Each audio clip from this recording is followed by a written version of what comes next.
Somebody wants a shout out for the Vancouver Canoe. So, Anyways, the countdown is just about over. Let's get into this next StarCraft action game.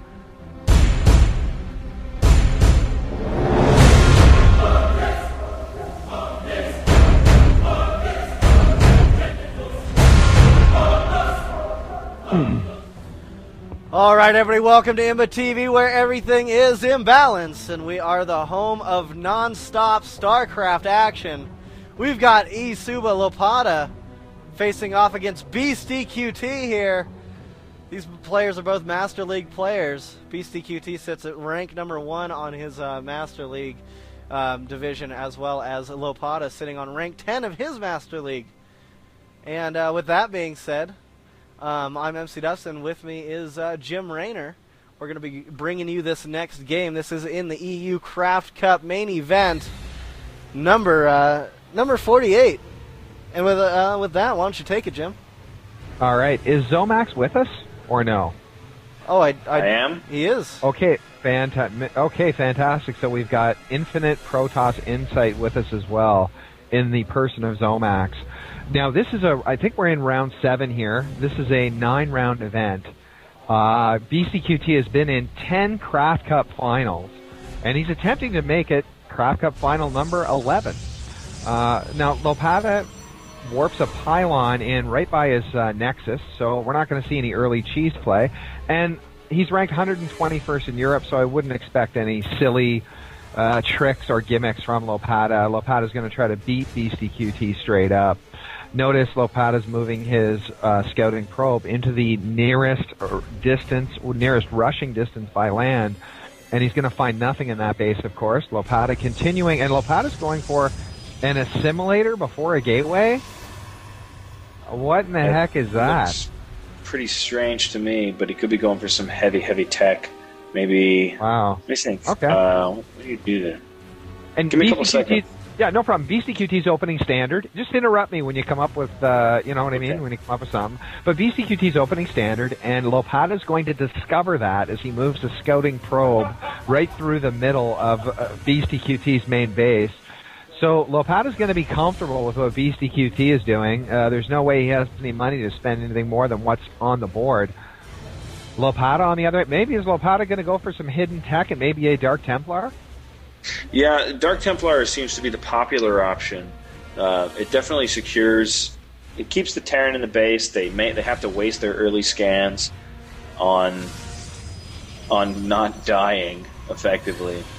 And BeastyQT is so late in scouting. Beasty's not really going to realize how early Lopata got this gas. But go ahead, Zomax, what were you going to say? Yeah, that's right. So that part he's very lucky on. If Beasty would have done it like a standard scout timing, he would have seen that. And if he can just when you go by and you click on the gas geyser and you see that it's already down to 230, and you're like, 200 gas mined from it this early. Yeah, you got to be pretty amazing to notice that.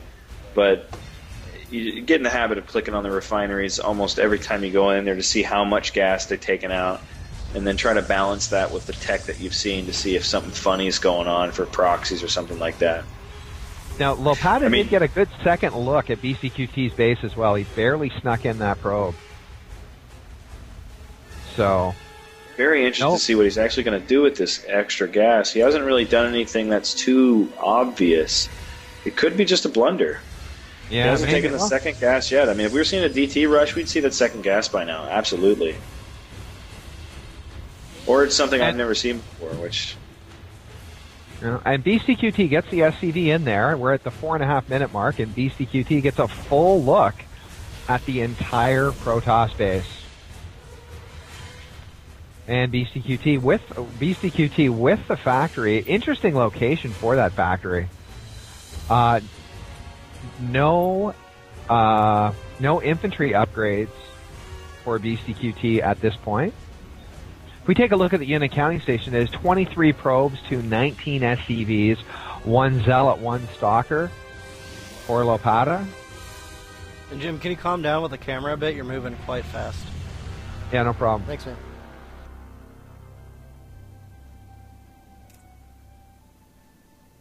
And warp gate research is completed. Well, just about to complete, rather. And we're seeing BeastyQT getting a starport, and he's probably going to put the tech lab, the starport on top of the tech lab. That is completing.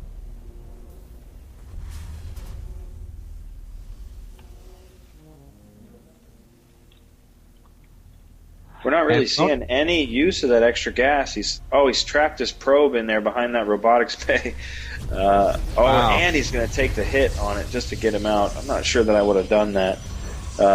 Taking the second gas now. He's floating that extra 100 gas. Unless this is some like super sexy build, I'm just going to have to say that I think he might have forgot his gateway. And, that could be. I mean, it happens all the time. Like you do this build, you do this opening so many times. The sequence is so repetitive that one time you're just like, oh yeah, whoops, I forgot my gateway, and it doesn't really affect it. But the weird thing was, he didn't start mining at 2 minutes and 30 seconds, which is normally when you would. He started mining it immediately as it was up, so it really would have set his build time behind. And we're seeing a robotics facility and a third gateway for Lopata. Now, BeastyQT is researching Cloak as he's moving a Banshee through the middle of the map. Furthermore, BeastyQT is building a second Banshee. But it looks like he's got some good sixth sense here. He's going to push that Banshee off to the side. Now, if he does scan and catch wind of that, he's probably going to immediately cancel that. Oh, no, he's not going to have time. The Cloak is done. He's going to be cloaked, and our first observer's popping out just as Cloak finishes. Impeccable timing. Oh, but he's going to get that sentry. And let's see if this Banshee lives. That Banshee's going down. It's going down! Oh, man! No, he barely survived. Barely, and there's the second Banshee in the middle of the map. So I guess the Banshees will be used more for scouting purposes. BeastyQT is at only 27 SCVs. Lopata's at 38 probes mining off of 2 bases. Lopata's got a huge economic lead. And he's setting up the Banshees to do some double flanking here. He's only got one observer out. Second observer's going into main. And as he's attacking with the first, he's going to be pulling in a 16 HP one. It's a good idea to take the weak one in first. And he's got both his observers in the same place. When is Beastie going to move in with the other Banshee? Here it comes now. How many probe kills are we going to get on that Banshee? He's got one already. And that Banshee's as good as he better cloak it, or he just Stalker's got 2. He's got to get 2 hits to kill that guy. It's only 14 damage. And the other Banshee's at 60. And notice there's a third one as well now. Another Banshee in the middle of Lopata's base. Pummeling away. Beastie's doing an amazing job keeping these things alive. And here's our Phoenix. Phoenix is going to shut this stuff down. Yeah, here it comes. And Phoenix is going to chase down all these Banshees and punish Beastie.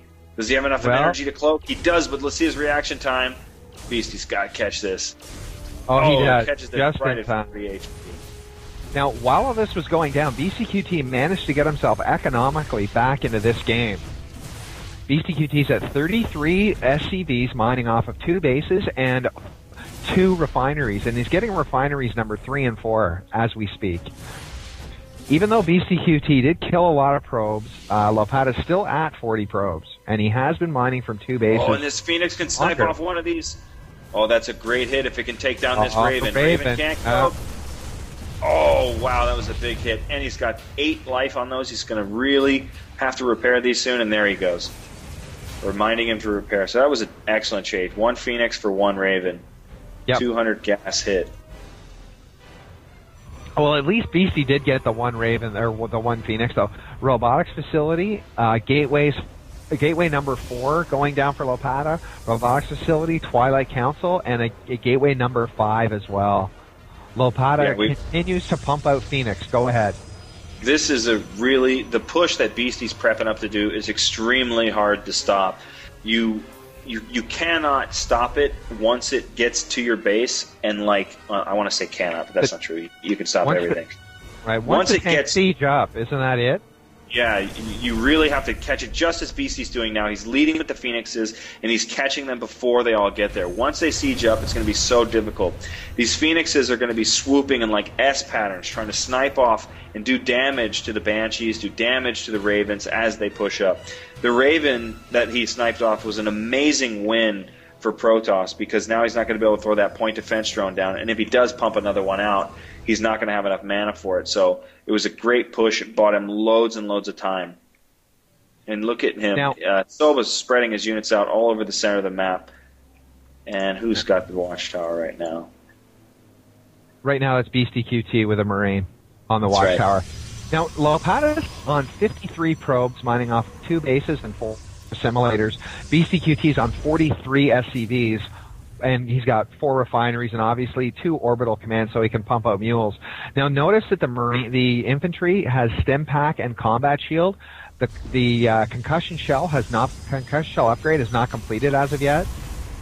And let's take a look at those Colossus and see what upgrades they have on them. They do not have the thermal lance. In fact, thermal lance has not even begun, and BeastyQT scans Lopata's expansion base and gets a good look at his entire army. Does BeastyQT like what he sees, or is he going to expand? Maybe BeastyQT doesn't like what he saw and was going to prefer to expand and extend this game. BeastyQT is on 124 unit count at this point in time. Lopata's at 128 unit count. I don't know how much closer you can get than this, as we see 4 Phoenix sneaking around. This army from the Terran right now, if it gets into position, it's going to decimate the Protoss. Unless he's got some incredible micro. We need charge lots on those Zealots. Got to get around those tanks. And here's exactly what we were talking about. The tank's going to be able to get into position without him sniping out any of those power units. And there is no charge on the Zealots. The Zealots do not have the charge upgrade. The Stalkers don't have blink either. He's got to break it right here. Those Banshees. Oh, excellent. Picking up all the tanks. Well done. He had just enough Phoenixes, but the Phoenixes are getting sniped down by those Vikings. And here it is. This is how hard this push is to stop. Even though he had all that perfect micro, he's still going to end up taking that big brunt of the damage from the tanks and then let it clearly in Beasty's favor. Yep. Oh, but these probes could probably take out all these units. They're so low in health. Oh, no, don't pick them up like that, one at a time. Oh, wow, look at that. BeastyQT won that battle, but Lopata's still in this game. Lopata's down to 39 probes. BeastyQT's up to 50 SCVs. Lopata's still in this game, don't you think? It's an uphill battle at this point. He's 10 drones behind, and we've got a triple orbital command Terran. Well, no, his third one's not going up yet. So those mules are normally about 6.